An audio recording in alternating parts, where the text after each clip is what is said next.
While there might not be any live boxing on right now, all you have to do is go to your computer. Do yourself a favor. YouTube Matthew Saad Muhammad. He's a fighter I grew up watching in the 80s. And he fought in an era where the light heavyweights were just a deep, deep division. Matthew Saad Muhammad was one of the most exciting fighters from the 80s. Lopez with a good left hook and another. Beautiful. What a comeback. What a comeback. Lopez battles his way up to the middle of the ring. The crowd going crazy here. Lopez has Muhammad hurt. He's got him hurt. Badly. Muhammad still grinning at him, but he has got to be feeling those punches. And he's not throwing any of his own now. Missed that punch badly. Muhammad a good uppercut. Well, here comes the strength of Muhammad. Under 30 seconds to go in the 8th round.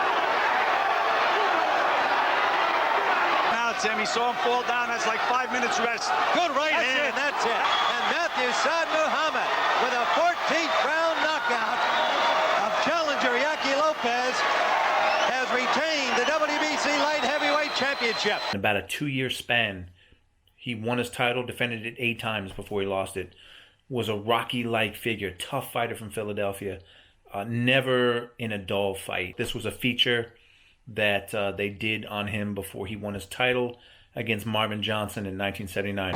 Matthew Franklin, the challenger from Philadelphia. A record of 22-3-2 with 15 KOs.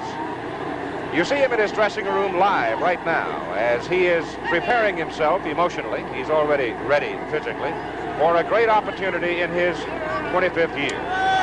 For his story, though, real story, let's go back to the streets of Philadelphia for just a moment. The very early years of Matthew Franklin's life are hazy for several reasons. These streets of Philadelphia on which we see him walking have had a major impact on him. At approximately 4 to 5 years of age, he was abandoned on one of these streets. Later, gang activity got him in trouble. But as the years wore on and the influence of people became more involved with his life, Matthew Franklin started looking and found means of direction for his society. So I kept roaming around the streets, trying to find my brother, trying to find where I lived at. After that, I just started crying, tears coming down my eyes. And I felt chills, and throughout my body. And I was sad and sickened. Matthew Franklin was found wandering the streets of Philadelphia on June 16, 1959.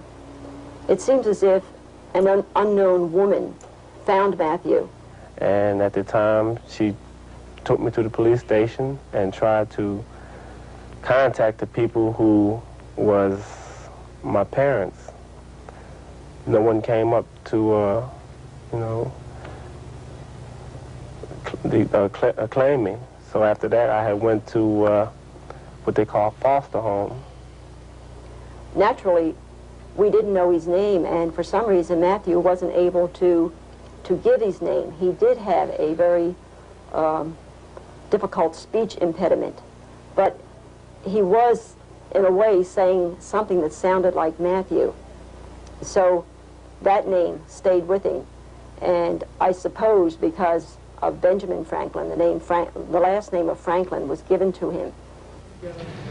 Matthew Franklin knows another part of Philadelphia well. 3 times arrested for gang activities. At age 17, he was literally in prison in this forbidding structure, the House of Correction. Then one day, hard times enough, he sat down with his mind and soul, determined to find another way. I just stopped and I started thinking. I said, I cannot continue this type of thing. I want to try to get myself together. I want to be someone. And I started training in my cell. I made a bag up out of pants and stuffed other clothes inside there. I made towels up, wrapping my hands up, and I used to punch the walls. I came out, then I went to a gym. A gym is called Juniper Gym. And I came across a man by the name of Nick Belfiore. At times, he wouldn't listen, a little tick-headed. But I knew he had something all the while, because he was always a good puncher. And he took a good punch. Oh, can he punch? Some highlights from his career will prove that against Dale Grant in Philadelphia, a prime example of his ability. He stopped Grant in 5, and I mean stopped him. Recovery from pain, recuperative powers, massive asset for any fighter. Here in the bout against Marvin Johnson, the man he boxes today. Franklin took a dreadful pounding in the 3rd round of their 1977 fight. Seemed incredible a man could stand after this. Johnson in the white, ripping away, but Matthew did stand, and in the 12th round, with fatigue grasping Johnson, Franklin put him down. And Franklin stood as the winner of this fight, and he had his first title, the North American Boxing Federation Light Heavyweight Championship.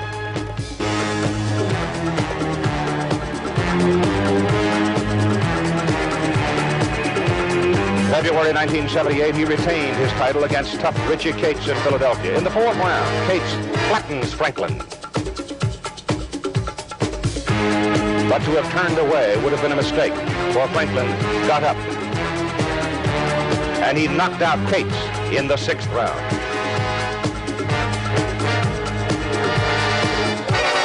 Another fight of note against the veteran Yaki Lopez. 8th round action. Lopez looks the winner, pounding away. Franklin in the red trunks. Wobbly. But suddenly, here was that heart again. He took command later in the round, went on to stop Lopez in the 11th.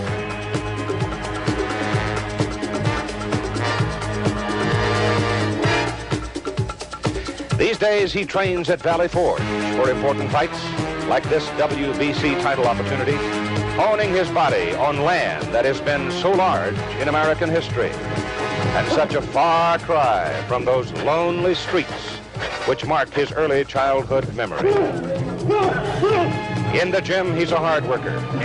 His body is hard, his mind is resolute. Matthew Franklin has had a dream. Now he wants to realize it. Winning this championship means more to me than anything. Say, hey, I was an orphan, and there ain't too many orphans really make it in this life, you know. They think that, hey, once you become an orphan, you're through. And I want to really show them that I can be 1 out of 1,000 or 1 out of 1,000,000 that can really be of some good product. On April 22nd, 1979, Matthew Saad Muhammad, then known as Matthew Franklin, became the WBC light heavyweight champion of the world and began a 2-year run as one of boxing's most exciting fighters, definitely one of the most exciting fighters I've ever seen in my life. Rest in peace, Matthew Saad Muhammad. He looks all right, but we're a long way from it. We're certainly not standing in front of Matthew Franklin. There's a good left hook thrown in there by the champion. So apparently he has shaken off the effects of Franklin's hard right hand that almost put him down at the end of round 7.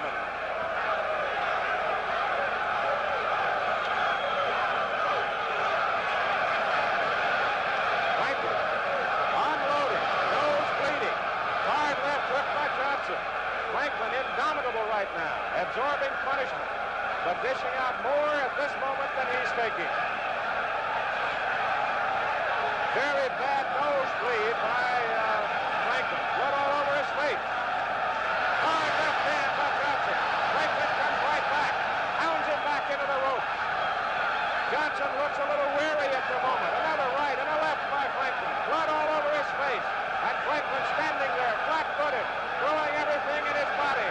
Hard right hand to the face of the champion. Another right hand to the face of Johnson. Johnson's in trouble on the rope. And down he goes in his corner. Johnson is down from an accumulation